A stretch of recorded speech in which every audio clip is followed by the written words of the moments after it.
How's everyone doing? I'm Questlove, director of Summer Soul, and we are here in Mount Morris Park in the heart of Harlem, later christened Marcus Garvey Park in 1973. This right here is the epicenter where one of the greatest, most powerful music festivals occurred back in 1969, the Harlem Cultural Festival. Welcome to the Harlem Cultural Festival. So many luminaries came together, from B.B. King, Gladys Knight and the Pips, Stevie Wonder, Sly and the Family Stone, Hugh Masekela, Nina Simone, Moms Mabley, Willie Tyler and Lester. There was Max Roach and Abby Lincoln, Latin music, African music. So many artists that came here to use the power of music to heal people. Perfect.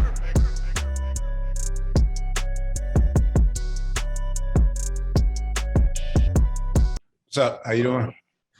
How you doing, Questlove, man? Honor to talk to you.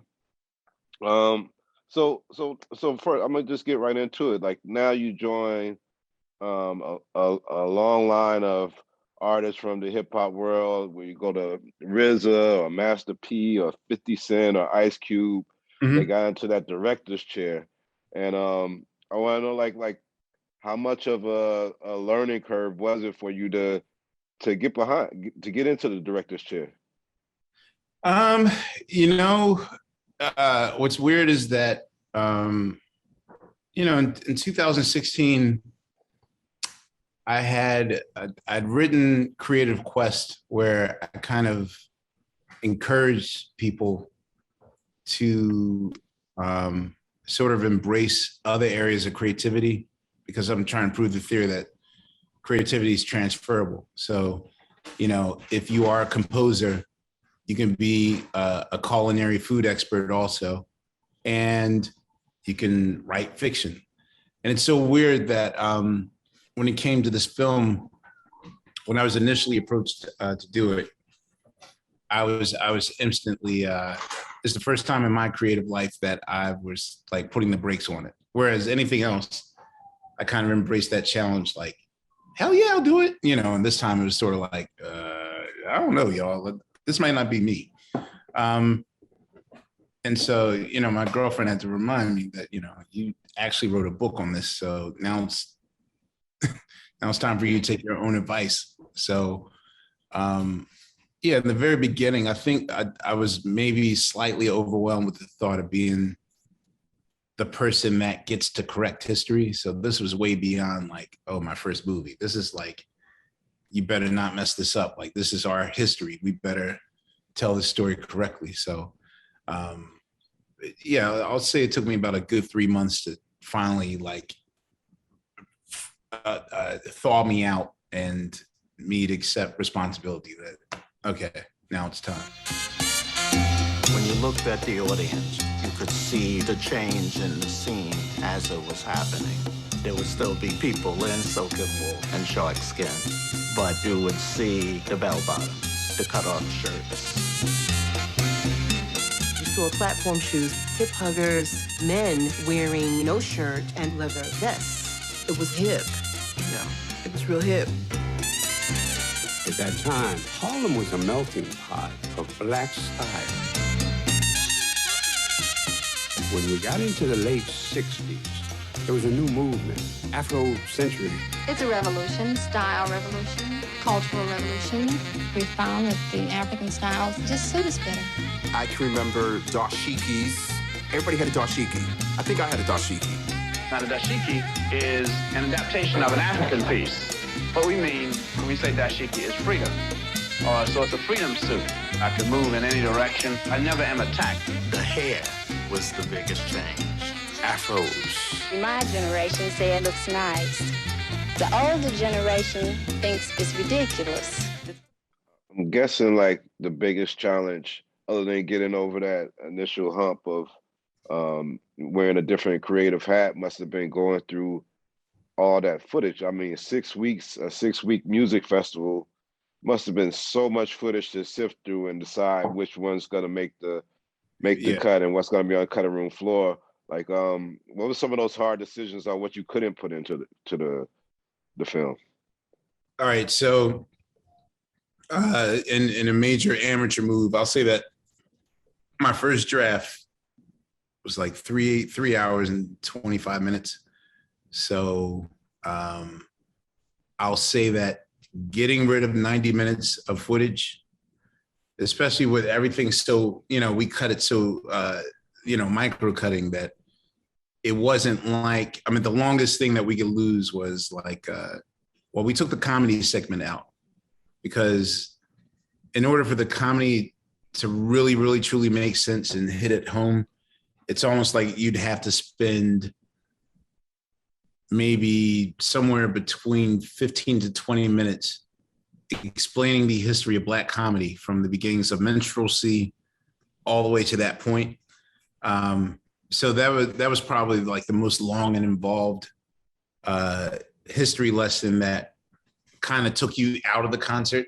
And so we got rid of that altogether, not to mention kind of the area of deciding whether to include the hit single or the best performance. So that was hard to do because, obviously by that point, Stevie Wonder had monster #1 hits. Like, For Once in My Life, he just written If You Really Love Me, My Sharia Moore, like he had like major hits by that point. But to me, the one performance that pointed to what Stevie Wonder's life was going to be for the next 25 years was like Shooby Doo Dah Day, which was like a minor single, but that was sort of like the inkling of what was going to be there. So, Chambers Brothers did like a 14-minute version of Time. BB King did this really awesome Baby Don't You Worry. That's like 9 minutes long with this dialogue he does with Lucille, the guitar. So, there was a lot of songs I had to drop. Like the entire Nina Simone set to me was worthy of inclusion. But, I felt like I would grab more people with something, shorter and quicker. So I've learned about the art of editing and how shorter stories are more impactful than trying to pack everything into, that sort of thing. When you look at music festivals today, I know this played such it was such a pivotal time in our history, culturally and a growth spurt for us going on at the moment. But when you look at the Coachellas and the one of my favorite events that no longer happens is the Roots Jam session that used to happen during Grammy week. Mm-hmm. And I know you do Roots picnic. Still do it. Well, I guess I just don't get the invite no more then, bro. I guess that's my fault, bro. No, it's still happening. Awkward. No, I'm playing. The difference between now, here's the weird thing. When we were making Do You Want More, we made a decision to creatively exile to Europe, and we got an apartment in the UK only because we knew that Europe had understood the power of the festival. By that point in the Roots career, like in 1993, all America had was Lollapalooza, and that's it. An occasional Farm Aid, but it wasn't like Live Aid was every year. And this is not to discount Al Heyman's Budweiser Superfest either. Which to me is more like a super concert series. Like I don't count like radio stations hosting like power jams, which is like a bunch of artists of the day coming out. But this is really the first time that Black people are getting their festival, something that's close to what the Newport Jazz Festival was for jazz lovers, and also like all those folk festivals, like the fact that Bob Dylan went electric in 1965 and almost caused a riot there because he wasn't playing an acoustic guitar. It's like, how dare you play electric? America was just getting accustomed to the idea of gathering in large numbers. Unless you were the Beatles playing Shea Stadium, like, as an artist, like your hope was basically to play Madison Square Garden. Like that was the limit to where people saw. And the fact that over 300,000 people during that summer got to see this festival, it was unprecedented at the time. I was a little kid. I remember being with my family, walking around the park, and as far as I could see, it was just Black people. This was the first time I'd ever seen so many of us. It was incredible. Families, fathers, mothers, kids running around. I was one of those kids. Beautiful, beautiful women, beautiful men. It was like seeing royalty. Around the park, people were selling food. Mom was cooking. She had her grill, chicken, mac and cheese, maybe some greens, lemonade, Kool-Aid, selling beer, selling headbands, sweatbands, and balloons. I remember that distinctly. It smelled like Afro Sheen and chicken. Growing up in Harlem, if you went to places like that, even went to the movies, Mom fried some chicken, she put it in a foil, and you took it with you. We brought everything to the park. You know, the blankets, the Vaseline for the knees.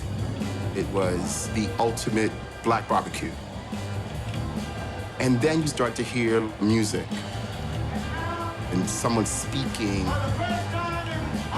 and you knew it was something bigger. Ladies and gentlemen, the fifth dimension! Hear me calling to ya. Don't you hear me calling to ya, baby? Don't you hear me calling to ya? Don't you hear me calling to ya, baby? You know? Yeah. It seems like in this last year, of course, we dealt with a pandemic that, killed a lot of people worldwide, but just like as a lover of the genre, a lover of hip hop, it seems we lost a lot of, big namesakes in the hip hop, the hip hop world. Shock G and DMX and we even have Biz Markie that's not doing well right now, and I pray that everything happens. And then Malik B also. I mean, Malik, get on the mic, it's too much on my mind. Johnny on the spot, got the rhythm in the rhyme. With the roots, the dime. So, what are we just at this time where hip hop has grown up? That's for this many years that we should expect that we're losing these legends, or did this year kind of seem like we should weird? Since 1994. Sadly, it's like we've lost since 1994, or really 1991. I'll start with MC Trouble and Cowboy from the Furious Five. It's almost expected that there is to be somewhere between 2 to 5 names that we lose every year. And what I'm now seeing, because it's weird, because there was a part of my life where I felt like, before the age of 30, like when you're in your 20s, to me, the whole point of my life was not to get shot in the club. So basically, I avoided the club, like unless I was DJing there, in which you're protected and you go in through the back door, right to your car, whatever. Like, I was never like, oh, let's go to the club tonight, because always in the back of my head, I'm like, might be trouble in the club. Don't go there. So there's a point where you get like 33, 34, 35, and you kind of do this collective sigh of, okay, I survived that. And none of us were prepared for the new getting shot in the club, which is the situation of our health. And so what you're watching is the result of kind of the over celebratory kind of lifestyle choices that a lot of us made, because the thing is that we call that term eating good, like as far as like celebrating and being festive and kind of living life till the wheels fall off. And now our bodies are starting to speak to us, about you got to take care of us more. And, even I fell down that dangerous road where, I wouldn't go to the hospital to get looked at, like that whole Chris Rock Tussin thing. Like, you have to be on your deathbed before you say, okay, I'm going to go to the hospital and see what's wrong and get my health together. So, yeah, a lot of us are getting that wake up call right now. And it's a struggle. It is an absolute struggle to figure out what one should do with their life now that their hip hop prime is over. So in doing like Summer of Soul, last year I was confronted with like, what are we going to do? Like, what if I never step on stage again? What if I never DJ in a club again? Like, what's my life going to be now that I'm 50? And so for me, the uncomfortable pivot of being in a position where like doing this film actually was very therapeutic for me. And yes, I was really uncomfortable with everyone's uncomfortable with a new pair of shoes, but I realized that even for my own mental health or whatever, like I have to embrace other forms of creativity and not just say, well, I was a drummer and I'm going to die a drummer. No, like we have to figure out what we're doing with our lives now. And the things that we used to do when we were in our 20s, we can't do anymore. Yeah.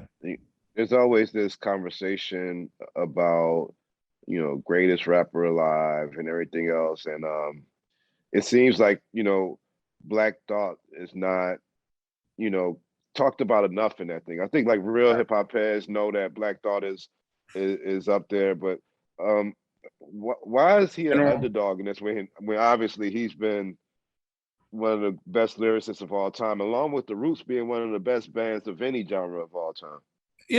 I'll say at the end of the day, I didn't realize it coming in the gate. I mean, the Roots never had the one thing that the Roots didn't have that every other successful MC had was sort of like a winner's narrative.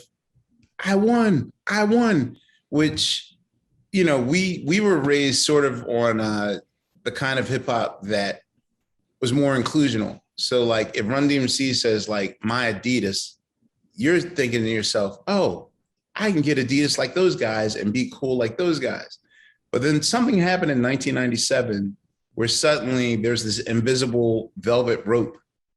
And now it's like, nah, see, this is what I have and you can't have this. You can't have this boat. You can't have this mansion. You can't talk to these. Like it's almost like we became exclusionary in 1997. And, of course, that would have been like the fourth year that the Roots was out and kind of playing from an old manual. Like we never once thought to brag about like how we made it and you didn't, but we made it, that sort of thing. And that's what hip hop sort of became. And, what's weird enough is that one of the things that forced me to do this movie was the fact that I too was kind of hopeless and that hip hop finds its footing again, that it's once again the voice of the community and exclusionary and inclusionary of people in the community, not just for like the winner circle. Like the fact that the winners get the loudest microphone and the biggest reach has sort of became hip hop's narrative. And, hip hop started as a culture that was for the voiceless. And so what I'm hoping is that people will see this movie and realize how important it is that they use their voice for kind of activism. I think a lot of times people just are gun shy to do so because they feels like, well, I'm not a real leader and I'm not a politician. I just want to make money, have fun. And why does the burden have to be on me? And they're right. The burden shouldn't have to be on us. And yes, I'm talking from a reluctant leader standpoint. I mean, every day I wake up and it's like, I'm a leader. Like that. So even I'm coming to grips with the fact that as a 50-year-old who's now director, everything I do should reflect leadership. And so, hopefully, we're making our new album right now. And Tariq is still the most consistent. He's never waned on his talent or squandered a verse or anything. I definitely feel as though people will eventually pay attention. Like, we're not going to ever dumb down our quality. So as long as we have the drive to make quality music, we will find an audience. Well, I was excited to hear about this documentary, and I loved it after watching it, and just hearing that the Roots got a new album, my heart just jumped. I'm not even gonna lie, I'm not BSing you at all. Like the Roots have a good album coming out. Yes, we have an excellent album coming out. But I look forward to everything you're doing, man. I hope you direct more and just keep on exploring your creative genius in all its forms. And good luck to you and everything, man. And congratulations on this project. And can't wait to go to the next jam session. Thank you. Let me get the invite. Yes, we will make sure you're invited. Yes, absolutely. All right. Thank you, Questlove. Thank you, everybody. Thank you. Okay.